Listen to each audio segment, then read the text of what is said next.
Swali langu kwa TRA, kuna mtaala au programu gani maalum ambao mmeianzisha mlipa kodi au mnaifikiria kuianzisha mlipa kodi kwa vijana ambao wako vyuoni ama VETA? Lakini pia nahakikisha vipi elimu ya mlipa kodi inakuwa rafiki kwa vijana wanaoanzishwa safari ya kujiajiri badala ya kuwa chanzo cha hofu? Lakini swali langu kwa wizara, kupitia vijana platform,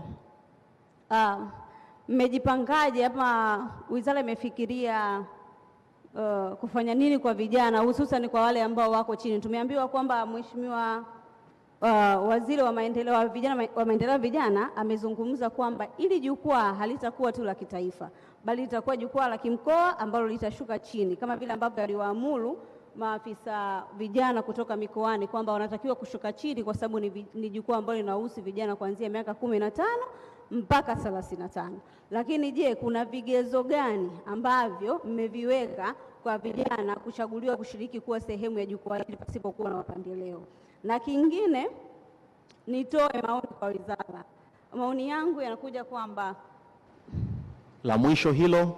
Okay, nitoe maoni kwa wizara na pia niipongeze Mheshimiwa Rais kwa kufikiria kuwa na wizara ya maendeleo ya vijana, kwa mimi hii wizara itakwenda kuwa chachu ama itakwenda kuwa sauti kwa vijana, lakini jukwaa hili litakwenda kuwa chombo maalum kwa vijana wa kizazi hiki wanaopenda kujiajiri au wanaopenda kujishughulisha na kuleta mabadiliko kwenye jamii yetu. Ameuliza kwamba tuna mpango gani kuhusu vijana ambao wapo vyuoni na VETA. Kupitia dawati hili la uwezeshaji tumekuwa tukitembelea vyuo vingi mbali kwa ajili ya kuwapatia non-business teen vijana. Kijana yoyote mwenye miaka 18 kuendelea ambaye ana namba ya NIDA basi anaweza kupatiwa non-business teen. Na tini hii, endapo vijana hawa labda wameanzisha makundi yao au startups, kupitia dawati hili tunaweza kuwatambua. Na mbali na kuwatambua ni kwamba tunawassess kwa kodi ya 0, kwa sababu hawajafika kile kiwango cha kuanzia milioni 4 kuendelea. So regardless ya hizo turnover, as long as tumeshamuingiza tayari kwenye dawati hili la kumlea mpaka pale atakapokuwa yeye ataendelea kupatiwa huduma za kikodi kwa maana ya tax clearance na changamoto nyingine zote tunaweza kuzitatua. Kwa hivyo tutakapomwishu na tax clearance ataweza kwenda taasisi yoyote kwa ajili ya kupata leseni na huduma nyingine. Kwa hiyo mpango mzuri kwa wanafunzi wote vyuoni na vijana wengine si vyuoni tu. Kwa hivyo tusiwe na wasiwasi. Dawati hili lipo kwa ajili ya kutusikiliza sisi vijana. Sababu ya muda, jambo la pili kwa dakika 1 tafadhali. Swali la mwisho ameuliza juu ya makadirio, kwamba makadirio tunazingatia kitu gani? Sheria tunazingatia turnover kwa maana ya mauzo ghafi, mzunguko. Kile unachokiuza kwa siku, mtaji wako unauzungusha kiasi gani? Na mtaji wa milioni 1, je, milioni 1 yangu hii nimeizungusha kiasi gani kwa mwaka mzima? Yaani kwa siku unapata shilingi ngapi?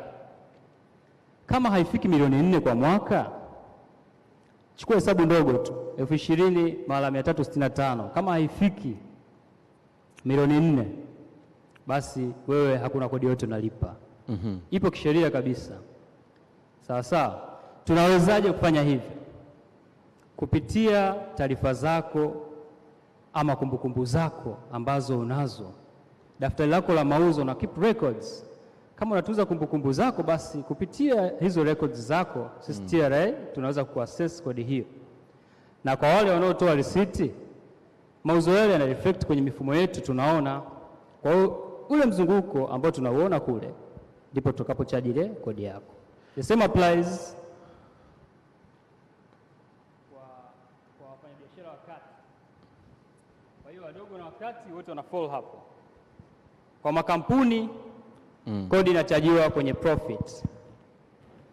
baada ya kutoa gharama zote za uendeshaji, faida ile inayopatikana ndio tunayohitaji kodi. Lakini kwa wafanyabiashara wadogo na wakati tunazingatia mauzo ghafi kwa mwaka mzima. Natumaini tumeelewana.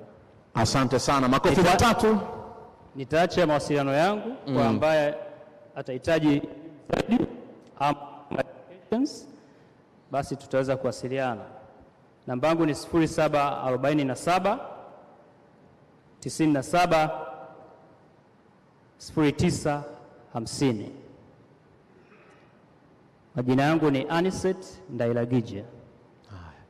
Asanteni sana na niwatakie majukumu mema